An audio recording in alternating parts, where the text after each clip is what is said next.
You're listening to the Dynamic Thinking Project podcast. This is episode 73, and today's topic is the Mandela Effect.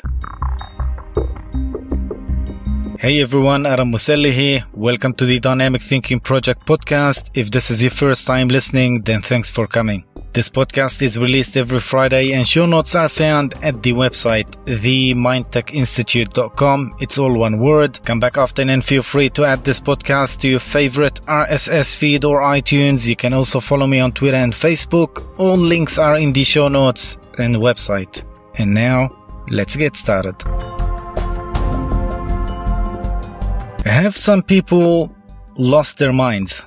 Did reality change and did we shift to another reality or a timeline? So many people do believe that. How many, you may ask? I would say millions around the world. And that experience is called the Mandela Effect. The Mandela Effect is basically remembering things differently than other group of people. For example, in the movie Forrest Gump, Tom Hanks says, life is like a box of chocolates. But if you check the movie now, apparently he says life was like a box of chocolates. Another example is the movie Star Wars, the famous quote when Darth Vader says, Luke, I am your father. But apparently he never said that, as millions of people remember, but instead he said, no, I am your father. You can also check the movie and see it for yourself. It's not only in movies though. There are lots of things. However, next episode will be all about the supposed major Mandela Effect changes. But in this episode, we'll be only talking about the event or the experience itself and give some examples. This episode may take a bit longer than 20 minutes because of the little talk here before the intro. But I assure you, this 2 minutes talk, I think it's even more important than the Mandela Effect topic itself. Also, I'm sure I won't be able to cover everything here, but I'll do my best. And next episode will be somewhat related, and I will further elaborate next week too. Next week will blow your mind away. So, since this topic is very controversial to, I would say to everyone who knows about the Mandela Effect or just knowing about it through this episode. However, this episode still requires an open mind. Therefore, I am not saying it's true nor denying it because it's really, I don't know what to say. Maybe scary, bizarre, strange, I don't know. But what I know is there are some people who will agree with what I'm gonna say in this episode because they did experience the Mandela Effect personally, and some people will just dismiss it respectfully. And of course, you will get those ones who deny everything and because they fear to know, they fear everything they don't know, and they manifest their manners through the comments if they are listening to this podcast on YouTube. I mean, I believe in freedom and critical thinking, but only if that happens respectfully. No need to show the world your poor manners if you don't agree with others. Just have some respect for yourself and your fellow human beings. And keep in mind that our comment section is monitored on YouTube. We don't allow trolls nor foul disrespectful manners and will be immediately deleted and flagged. So if you are one of those keyboard warriors who sit behind the screen and feel significant by insulting and belittling others who don't agree with them, then don't waste your time here because you're not gonna get anywhere here. So whether you agree with the Mandela Effect or not, I implore you to listen with an open mind because we certainly don't know what we don't know, and there are still a lot to learn out there. If you want to know more how to be open-minded, you can simply go back to episode 60, and I also recommend episode 61. Or if you consider yourself as an open-minded person, or already listened to episode 60 and 61, then you can certainly enjoy this episode right after we get the intro out of the way. If you're interested in learning and becoming a fully qualified hypnotherapist, neuro-linguistic programming NLP practitioner and master practitioner, a life coach or a counselor, now you can study all that online. All you have to do is visit mti.edu.au or themindtechinstitute.com, and you'll find all these courses along with many other courses once you click on the online courses tab. All our diplomas and advanced diplomas are accredited and recognized worldwide, and for more information all can be found online, themindtechinstitute.com. With that being said, and going back to our main topic, the Mandela Effect, and I remind you that what might be the truth for you might not be the truth for someone else. Everyone experiences reality in a different way than others. I mean, look at religions. Everyone believes that they are the true religion, and if you don't agree with them, you will burn in hell for eternity, and they often happy about it. Anyway, the Mandela Effect is simply people remember things that other people remember them differently. It all started around 2011 when Fiona Broome, who is a writer and a paranormal researcher, was surprised to find that Nelson Mandela was still alive.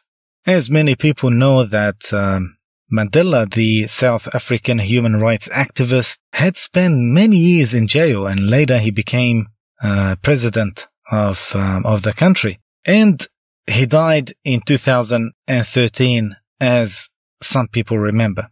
But Broome had vivid memories of him dying in prison in the 1980s.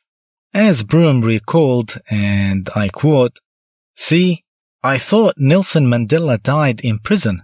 I thought I remembered it clearly, complete with news clips of his funeral, the mourning in South Africa, some rioting in cities, and the heartfelt speech by his widow. Then I found out he was still alive." End quote. At first, Broome thought this was just a faulty memory, but later, while she was at DragonCon, which is an Atlanta science fiction and comic book convention, she met a number of people who seemed to have the same memories.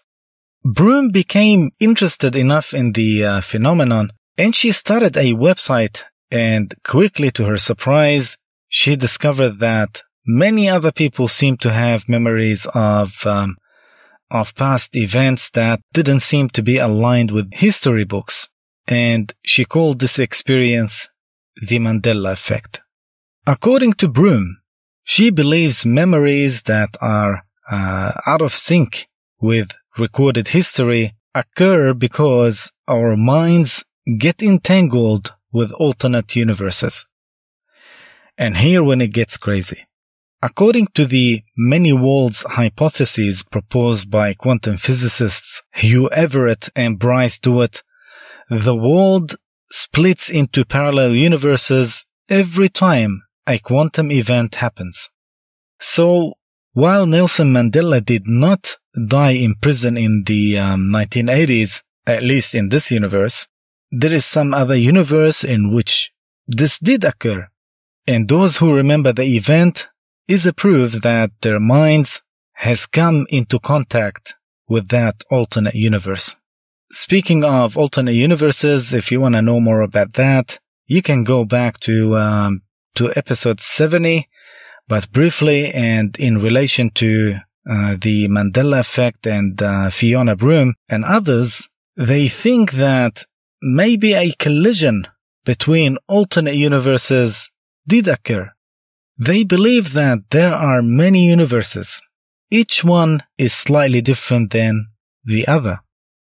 For example, in one universe, the book series is spelled Bernstein Bears, and in another universe, its Bernstein or Bernstein bears.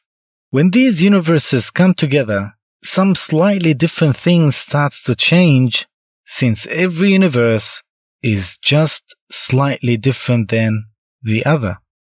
You see, as crazy as this sounds, science does suggest that there may be multiple universes, as I said in episode 70. The many worlds interpretation of quantum mechanics revolves some odd aspects of that theory by suggesting there may be a very large, perhaps infinite, number of universes. And everything that could possibly have happened in our past, but did not, has occurred in the past in one or more of those other universes. But to my knowledge, and I'm not a quantum physicist, there is no evidence that these multiple universes, if they do exist, can interact with each other in any way to produce such phenomena as the Mandela Effect.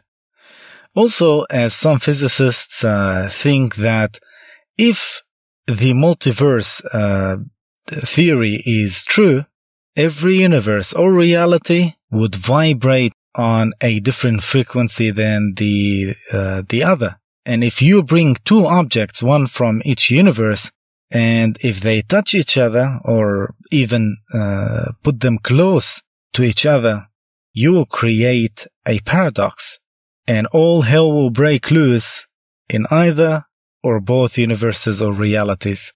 So imagine what would happen if two universes came close to each other. This can be catastrophic, unless if that collision wasn't a physical collision, but an intradimensional collision, which will lead us to the second theory, and that is, if we are living in a computer simulation, similar to the one in the movie The Matrix, and the Mandela Effect is the result of changes being made or even a glitch in the program. Same as a glitch in a computer game may cause some strange behavior in the game, and some believe glitches of such kind are the cause of déjà vu, jamais vu, presque vu, and similar phenomena. To know more about that, you can go back to episode 8, and to know more about if we live in a computer simulation, you can go back to episode 67 and 68. And once again, there is no time to talk about all the major Mandela Effect changes in this episode, but we'll definitely do that next week. Now, what does psychology say about the Mandela Effect phenomena? Well, there is something called confabulation, which I think many Mandela Effect changes are caused by confabulation. Don't get me wrong, I'm not entirely dismissing the phenomenon as false memory, but in some cases, it can be just confabulation. So what is confabulation? Confabulation is simply when we don't have a complete memory of something, we tend to fill in the missing parts with something that seems more logical to our brains, and because of the way our brains are wired, this can result in the original memory being replaced or at least changed a bit. Actually, in our NLP and hypnosis training, we teach that in a form of a trick. And this is how it goes. Let's do it together. Now, in a moment, I'm going to ask you to pick a number from 1 to 4. Did you pick number 3? If yes, well, that's because your mind filled in the gap, because your mind heard 1, 2, 4. And number 3 was missing since number 2 was used as an adverb. 1, 2, 4. Simply, our subconscious minds don't like gaps and puzzles, and then the mind tries to fill in the gap to familiarize the event and then filter it and then archive it. That's why you play puzzle, not because you like it, but because your mind hates it. It's all gaps. Your mind hates gaps, and your mind wants to fill in the gaps by placing all the puzzles together to get the full image. Of course, other factors are involved, such as brain challenge and problem solving, but what I'm trying to say here is that confabulation may be the case here. Confabulation is very similar to pareidolia and apophenia. You know, it's like when you see a face or an animal in the cloud, and you can go back to episode 17 if you want to know more about that. So the Mandela Effect, according to psychology, it can be just a confabulation case. And don't forget conformity and how easy to influence people's mind and people's thinking. If you want to know more about conformity, you can also go back to episode 13. However, confabulation is when we don't have a complete memory of something. But when you're 100% sure about something, then who am I or anybody to tell you, no, you're wrong? I mean, I remember so clearly, as millions of people around the world remember the same thing, that there were only 4 people in the car when the former US President John Kennedy was assassinated on the 22nd of November 1963. It was him, Jackie Kennedy, his wife, Agent Bill Grey was the Secret Service agent driver, and Roy Kellerman was the Secret Service agent bodyguard. I studied this case and I remember it very clearly. There were only 4 people in the car, and the car was a 4-seater car, not that stretched limo you see in the images now.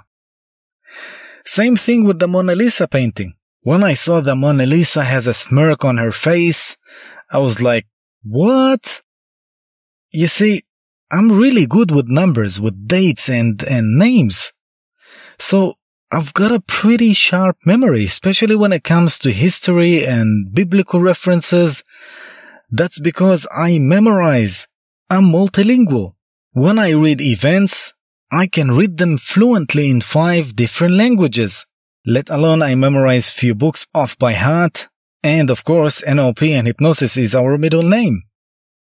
So I found it a bit absurd when a monolingual person who probably never finished reading a book tells me, no, you have a false memory. Yeah, maybe I do. So, do I believe the Mandela Effect phenomena? You see, believing is a very strong thing. I tend not to believe anything because once you start believing something, your whole judgment will be clouded and you will only perceive what is based on that belief you have formed, and because of that, you will be missing out on lots of important information outside that perception box which you have put your mind into. So, what do I personally do?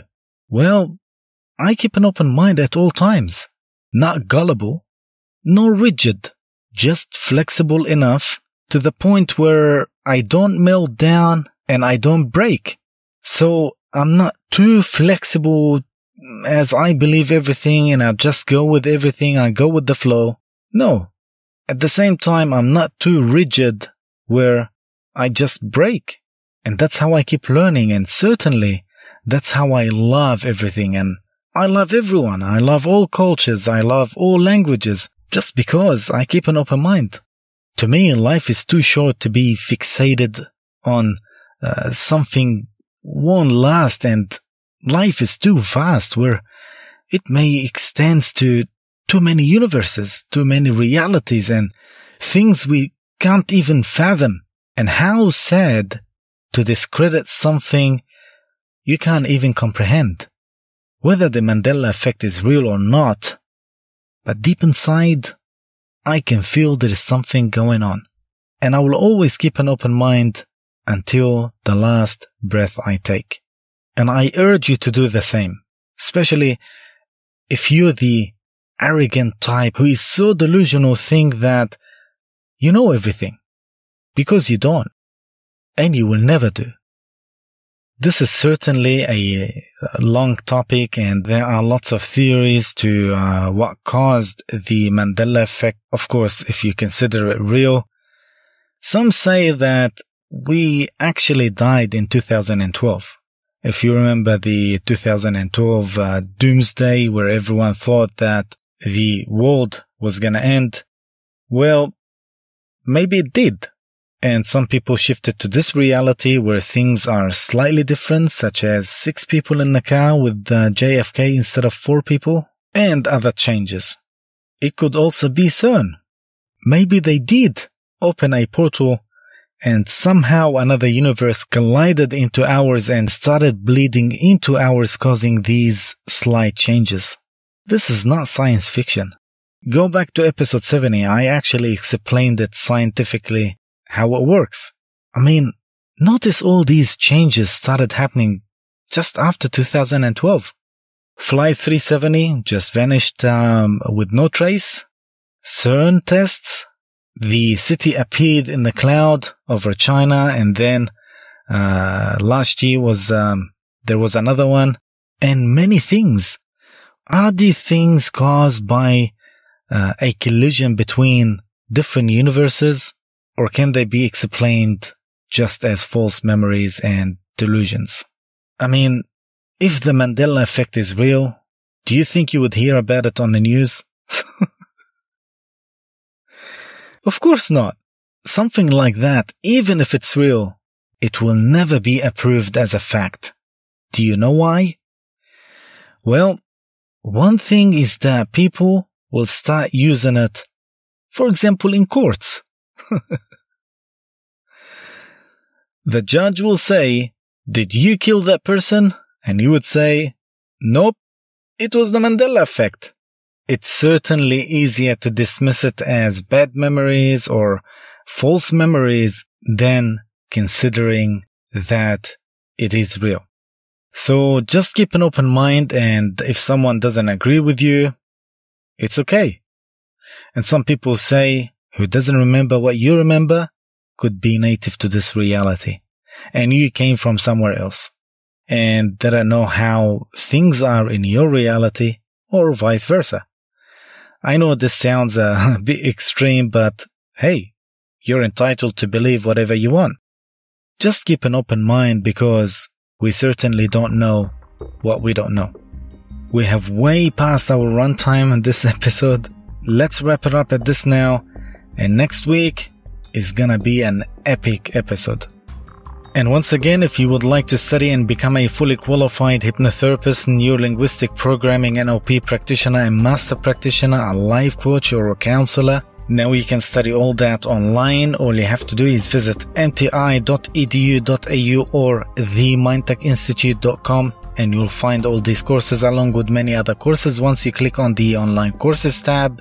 All our diplomas and advanced diplomas are accredited and recognized worldwide. And for more information, all can be found online, themindtechinstitute.com. That's it for today. Thank you for listening. If you have any questions, you can email me. The email is on our website, themindtechinstitute.com. And don't forget to like, share, and subscribe, especially if you're listening to this podcast on YouTube. The Dynamic Thinking Project podcast is released every Friday. Until next time, take care and enjoy your weekend. This is Aram Muselli, signing out.